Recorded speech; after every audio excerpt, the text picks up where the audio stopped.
Halo teman-teman semuanya, kembali lagi di videoku kali ini. Pada video kali ini, aku akan membahas banyak mengenai skripsi.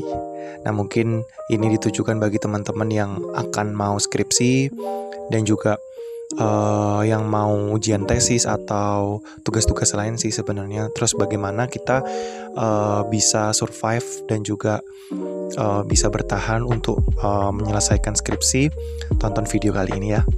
Oke teman-teman, nah kita mulai dari skripsi itu apa. Jadi memang skripsi ini kan menjadi tugas akhir bagi mahasiswa khususnya, baik itu S1 maupun mungkin kalau misal diploma atau sarjana terapan itu kan memang ada tugas akhirnya sendiri. Nah intinya adalah tugas akhir dalam hal di sini adalah penelitian yang memungkinkan teman-teman beradaptasi lagi menjalani proses tersebut gitu ya. Nah, sebenarnya skripsi ini banyak momok-momok maupun mitos gitu ya, yang mana skripsi ini susah, tergantung pengujinya gimana. Terus kalau misal penelitian di lab khususnya kedokteran ini biasanya mahal dan lain sebagainya. Nah, mungkin di sini aku ingin klarifikasi bahwa kita harus tahu dulu sebenarnya skripsi itu adalah apa gitu ya.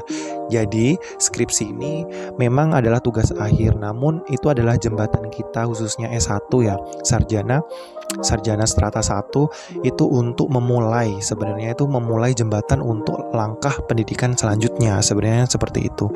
Jadi mungkin dari aku sendiri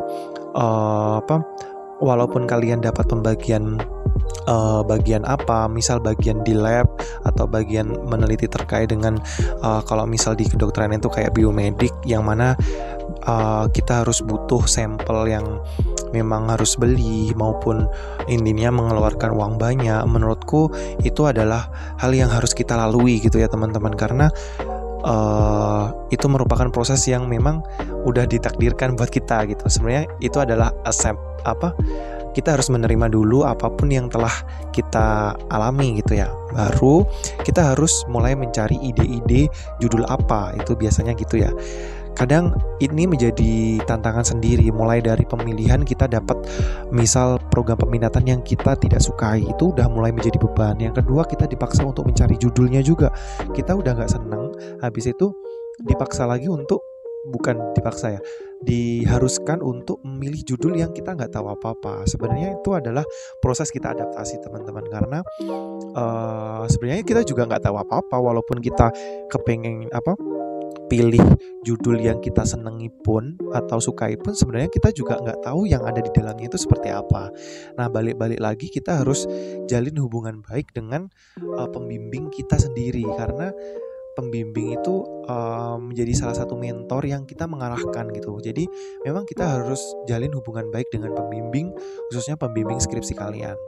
Bagaimana kalau memang pembimbingnya misal kurang ini, atau mungkin sibuk, atau mungkin gak cocok sama kita, atau bagaimana ya, itu adalah PR kita, tugas kita sendiri untuk bagaimana kita membina hubungan baik itu gitu terkait dengan pembimbing. Karena bagaimanapun kita, dalam artian ya, kita nggak bisa lulus kalau tanpa persetujuan pembimbing itu.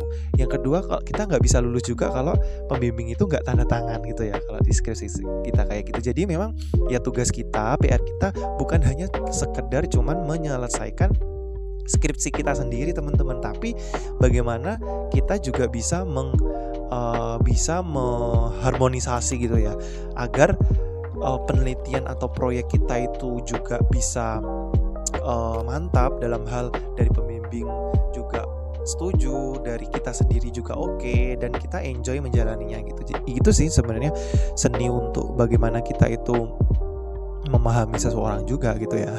Dalam artian di sini adalah orang tersebut adalah pembimbing yang memiliki notabene keilmuan atau disiplin ilmu tertentu yang lebih dulu daripada kita. Dalam hal di sini adalah guru gitu ya, sehingga kita harus mau untuk dididik untuk menjalani proyek tersebut gitu. Nah terus mungkin sharing dari aku sendiri, kita harus cari ide atau judul yang menurutku menarik, dan sebenarnya tergantung masing-masing, balik lagi. Cuman kalau dari aku sendiri mungkin kasih saran, memang di sini harus menarik yang mengangkat kearifan lokal sih menurutku, karena kadang di luar sana itu di jurnal-jurnal atau di publikasi-publikasi yang keren-keren itu bahkan yang banyak diambil adalah yang memang memiliki kearifan lokal dan memiliki ciri khas sendiri di penelitian kalian sendiri. Misal contoh, kalian mengangkat misal kalau ini di bidang kesehatan ya teman-teman, di bidang kesehatan ya, misal di daerah kalian itu ada endemik malaria gitu ya, misal daerah timur malaria.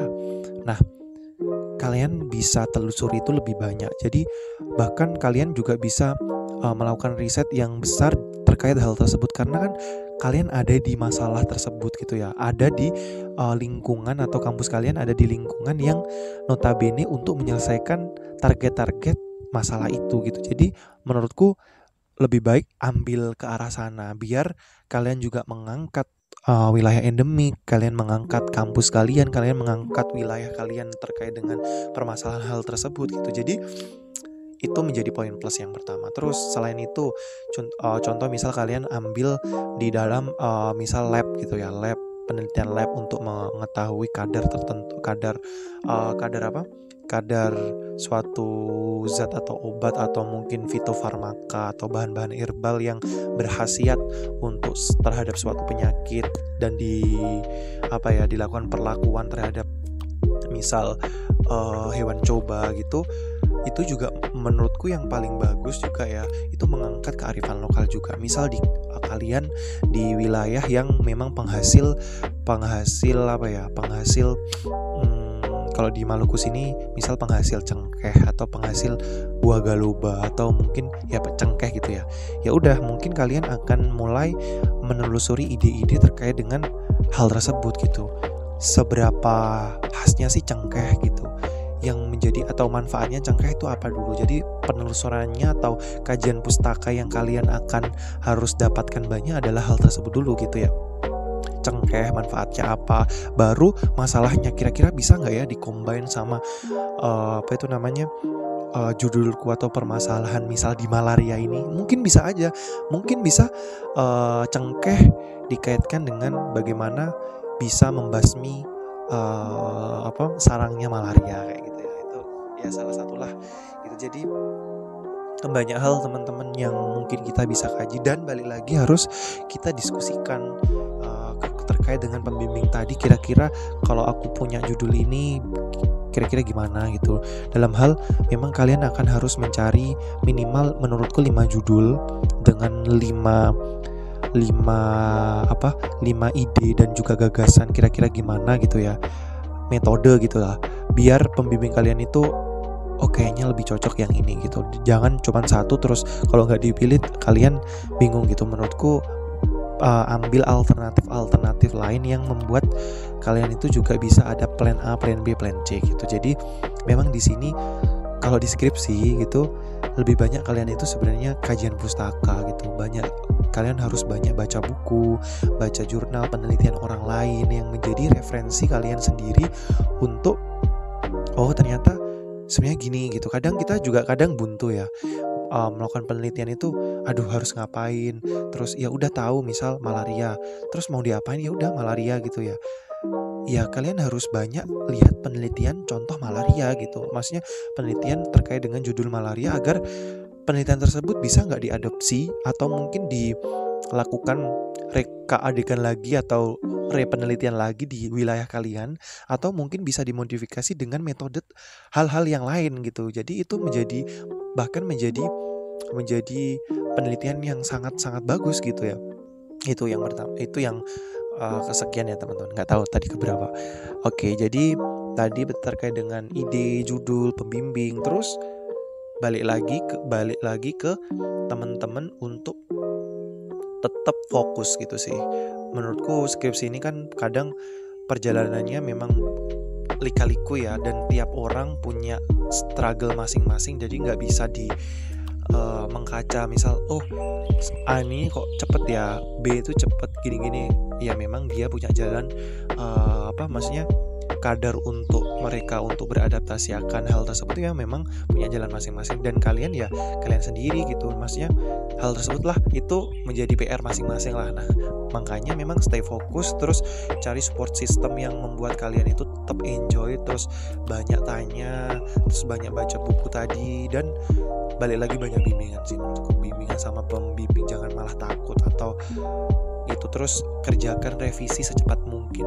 Kalau dikasih sore ini, kalau bisa malam kerja, besok paginya datang lagi untuk revisi. Menurutku sih itu menjadi agar mempercepat ya gitu. Dan juga jangan kalian juga memaksa gitu. Kadang pembimbing juga punya space time tertentu, atau mungkin kalian udah dijadwalkan, misal bimbingan kalian harus hari Jumat saja ya, berarti tiap hari Jumat ya kalian harus itu. Jadi jangan memaksa pembimbing kalian untuk bimbingan tiap hari juga, itu juga nggak baik. Jadi sopan santun harus tetap ini sama pembimbing, karena nanti pembimbing kalian adalah orang yang menurutku ya di sini akan membela kalian saat sidang gitu sih, menurutku membela kalian saat kalian sidang hasil akhir, sehingga jalin hubungan baik sama semuanya orang sih, cuman khususnya adalah pembimbing gitu.